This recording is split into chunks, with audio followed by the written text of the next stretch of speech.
दोस्तों, मैं आपका दोस्त ललित पटेल अपना इंडिया से आज के एपिसोड में आपका हार्दिक स्वागत और अभिनंदन करता हूं। दोस्तों, क्या इस बार बड़ी गलती कर दी उत्तर प्रदेश पुलिस ने अधिवक्ताओं पर अपनी वर्दी की ऐनक दिखाकर?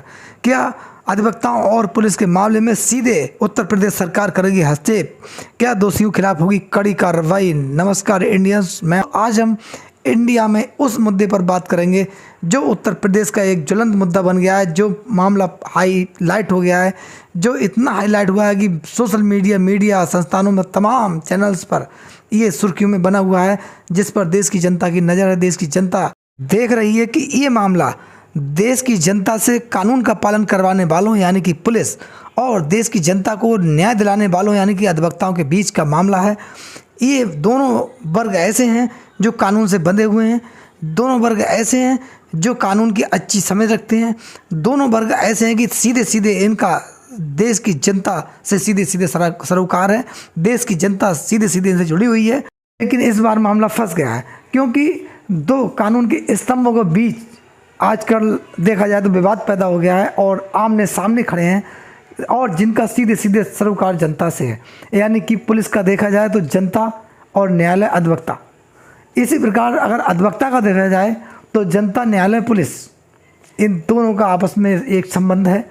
दोनों एक दूसरे के पूरक भी हैं। जनता को न्याय दिलाने का काम पुलिस भी करती है और जनता को न्याय दिलाने का काम अधिवक्ता भी करते हैं। दोनों का एक ही काम है। लेकिन ये आमने सामने क्यों, ये स्थिति क्यों आई, इस स्थिति को पैदा करने वाले लोग कौन से हैं, आखिर इसके पीछे कारण क्या है, ये हम जानना चाहेंगे। और इसमें किसको मात होगी या किसको जीत होगी, इस पर भी हम विचार विमर्श करेंगे, या इसमें जनता की जीत होगी, इस पर हम विस्तार से चर्चा करेंगे।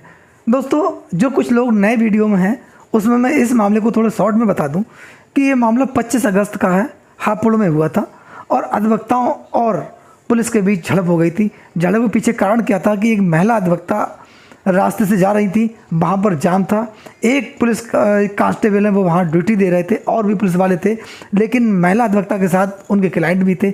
निकलने को लेकर कहीं ना कहीं ये हुआ कि आपस में विवाद हो गया और मामला हाथापाई तक आ गया। उसके बाद थाना प्रभारी जो है सत्येंद्र प्रकाश सिंह ने इसमें तुरंत एक्शन लिया और महिला अधिवक्ता और उनके पिता के खिलाफ सीधे एफआईआर दर्ज कर दी। इसको लेकर अधिवक्ता जब थाने के अंदर गए, उन्होंने वार्ता करने का प्रयास किया, तब उनके साथ अभद्रता की गई। जब अधिवक्ताओं ने इस मामले का विरोध किया तब 29 अगस्त को बर्बर तरीके से पुलिस द्वारा अधिवक्ताओं पर लाठियां चलाई गई और जिनमें काफ़ी अधिवक्ता घायल हुए। कहीं ये भी जानकारी में आया है कि पुलिस के साथ भी अधिवक्ताओं ने मारपीट की। वो भी वीडियो सोशल मीडिया पर आए हुए हैं और लोगों ने देखा। ये मामला हुआ। उसके बाद ये मामला यहाँ से बड़ा और एक क्रांति का रूप ले लिया। आज पूरी यूपी के अंदर ये ऐसी क्रांति बन गई है कि अधिवक्ता और पुलिस आमने सामने खड़े हैं, देश की जनता इसको देख रही है। लेकिन ऐसा हुआ क्यों, इसके पीछे कारण क्या है? क्या ये मामला रोका जा सकता था? क्या ये मामला दोषियों के खिलाफ कार्रवाई करके थाना प्रभारी द्वारा वहीं पर दबाया जा सकता था? लेकिन ऐसा क्यों नहीं हुआ? जानकारों का कहना है, वहाँ के लोकल लोगों का कहना है कि थाना पुलिस प्रभारी जो हैं सत्येंद्र प्रकाश सिंह ने अधिवक्ताओं से कहा कि मुझे अधिवक्ताओं को सीधा करने के लिए ही यहाँ पर भेजा गया है और आप लोगों से मैं निपट लूँगा। उन्होंने उनके साथ अभद्रता की और वहीं पर मारपीट स्टार्ट कर दी, ऐसा संज्ञान में आया है। अब अधिवक्ताओं और पुलिस के बीच आखिर बहुत बार आपने देखा होगा, मीडिया में देखा होगा, काफ़ी न्यूज़ आती हैं ऐसी कि अधिवक्ता और पुलिस आपस में भिड़ गए।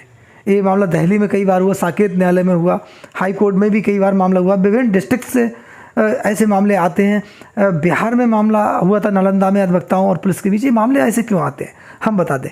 अधिवक्ता कानून के अच्छे जानकार होते हैं, उन्हें कानून की अच्छे से जानकारी होती है, अच्छी पकड़ रखते हैं। वहीं पुलिस, कुछ मामले ऐसे हैं, कुछ पुलिस अधिकारी ऐसे भी होते हैं जो निर्दोष लोगों के खिलाफ बिना कुछ किए और सीधे कार्रवाई कर देते हैं। और अधिवक्ता न्यायालय के समक्ष जाकर पर्याप्त एविडेंस देकर उन जनता के व्यक्तियों को छुड़ा लेती है और उनको दोष मुक्त करा देती है न्यायालय के अंदर। कहीं ना कहीं पुलिस को ये भी एक रहता है, दूसरा व्यू रहता है कि कहीं अगर कोई आदमी प्रताड़ित होता है तो अधिवक्ता सीधे थाने जाते हैं और उस आदमी के बारे में बोलते हैं कि भाई ये ठीक है, और पुलिस को ये महसूस होता है कि ये हमारे मामले में हस्तक्षेप क्यों कर रहे हैं। ऐसा भी लोगों का मानना है, मामले ऐसे आते हैं। लेकिन अधिवक्ता जनता की सेवा करता है, पुलिस भी जनता की सेवा करती है। तब पुलिस के प्रति जनता का आक्रोश इतना क्यों, ये भी एक क्वेश्चन है। कई बार जनता पुलिस के खिलाफ आवाज़ उठाते हुए देखी होगी। और अधिवक्ताओं के जो मामले होते हैं सीधे जनता से जुड़े होते हैं, लेकिन अधिकांश लोग अपने अधिवक्ताओं पर भरोसा करते हैं। कहीं कोई छुटपुट मामले हों वो चीज़ अलग है, लेकिन ऐसे मामले ज़्यादा आते हैं। देश के सैनिक, आर्मी को लोग सैल्यूट क्यों करते हैं? आर्मी का इतना सम्मान देश का नागरिक क्यों करता है? ये भी एक प्रश्न है। थाना पुलिस या पुलिस अधिकारी को या पुलिस कर्मचारी को इतना जो है सम्मान क्यों नहीं मिलता? इसके पीछे कारण है और आप जानते हैं, जिसे किसी को बताने की ज़रूरत नहीं है। ये एक रीज़न है। इसीलिए अधिवक्ताओं और पुलिस के बीच मामला हमेशा बनते रहते हैं। लेकिन इस बार मामला बड़ा हो गया। State bar council Uttar Pradesh जो है इसमें एक्शन ले लिया है। पूरे यूपी के अंदर हड़ताल है, न्यायालयों के कार्य ठप हैं, पुलिस और अधिवक्ताओं के बीच टकराव बना हुआ है। इसमें उत्तर प्रदेश सरकार सीधे हस्तक्षेप कर सकती है, करना पड़ेगा, वरना इस मामले का निस्तारण नहीं होगा। और लोगों का कहना है, जानकार लोगों का कहना है, वहाँ कुछ जानकारी मिल रही है लोगों को कि इसमें शासन सीधे विचार कर रहा है। और ये मामला जो एक छोटे स्तर से स्टार्ट हुआ और इतने बड़े स्तर तक पहुँच गया, ये बड़ा इसमें कैसे बढ़ा? इसमें दोषी कौन है? उसके खिलाफ कार्रवाई क्यों नहीं हुई? लोगों का कहना ये भी है कि पुलिस का व्यवहार जो जनता के प्रति होता है वो छिपा हुआ नहीं है। अगर कोई भूल से थाने पहुंच जाए, उसके साथ कैसा व्यवहार होता है, तू तलाक की भाषा अधिकांश पुलिस कर्मचारी या अधिकारी करते हैं जनता के सामने। और जनता को एक डर महसूस होता है कि कहीं ना कहीं पुलिस अधिकारी के सामने अगर कोई पीड़ित भी पहुंच जाए, किसी की चोरी हो जाए, तो आप कहाँ थे, आपके घर वाले कहाँ थे, आप क्यों नहीं आए मौके पर, तमाम क्वेश्चन। अगर किसी घटना की जानकारी कोई गवाह दे दे, तुम कहाँ से आ गए, वहाँ पर क्या मामला था, यानी कि लोग डरते हैं। इसीलिए गवाही देने से भी लोग डरते हैं। कहीं ना कहीं ऐसा माहौल कुछ पुलिस अधिकारियों द्वारा किया जाता है, जिससे जनता के अंदर गलत संदेश जाता है। लेकिन अब यहाँ पर हमें थोड़ा विचार कर रहे हैं, सोचना भी चाहिए। अब देश की जनता जागरूक हो गई है, पढ़ लिख गए हैं, लोग पढ़े लिखे हैं, कानून की जानकारी रखते हैं। तो जब वो अपना रुख, अपनी बात अगर थाना पुलिस के समक्ष रख देते हैं, तो पुलिस अधिकारी या पुलिस के लोगों को बहुत ही बुरा महसूस होता है। ऐसे कई वीडियोस भी आए हैं, क्योंकि पुलिस अभी भी अपने पहले के रवैये के अनुसार देश की जनता के साथ व्यवहार करती है, जिसमें बहुत बदलाव की ज़रूरत है। क्योंकि आप जनता के सेवक हैं, आप जनता की सेवा के लिए आए हैं जनता के बीच। ऐसे में अधिकांश पुलिसकर्मियों को अपनी भाषा शैली और व्यवहार में परिवर्तन करना होगा, उसकी ज़रूरत है। इसी की वजह से विभिन्न टकराव जनता और पुलिस के बीच, अधिवक्ता और पुलिस के बीच आते रहते हैं। लेकिन इस बार मामला अधिवक्ताओं से है, जिनका सीधे संबंध देश की जनता से है। देश की जनता से उनको जुड़ाव होता है, यानी कि पुलिस के अधिकारियों की अपेक्षा अधिवक्ता जनता से ज़्यादा जुड़े हुए होते हैं।